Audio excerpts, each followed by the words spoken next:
আরে কি একটুখানি পোড়া পটল বাটা নিয়েছি আর হাত তো থামাতেই পারছি না, শুধু মাখছি আর টপ্পাস করে মুখে পুড়ছি আর এক নিমেষেই খতম। তাহলে দুপুরে ভাতের থালাটা এভাবে আপনিও কি চেটে পুটে সাফ করতে চান? তাহলে তাগড়া সাইজের কয়েকখানা পটল নিয়ে একটা জালির মধ্যে বসিয়ে তার পাশে কাঁচা পাকা ঝাল, কয়েকটা ছাঁচি পেঁয়াজ আর একটা গোটা রসুন নিয়ে লো হিটে এপিট ওপিট করে পোড়াতে থাকুন। কিছুক্ষণ পর সমস্ত সবজির গায়ে একটা কালশিটে কালশিটে দাগ এলে বুঝতে পারবেন হয়ে গেছে। এবার সমস্ত পোড়া সবজিগুলোকে একটু কেটে বেছে একটু রেডি করে নিন।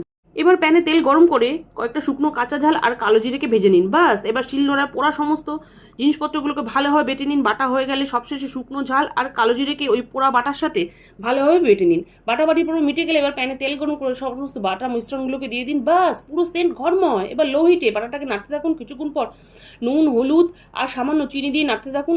এইভাবে নাড়তে নাড়তে জল শুকিয়ে এলেই রেডি পোড়া পটল বাটা। ওহ, যা এখন জব্ব স্বাদ হয়েছে না।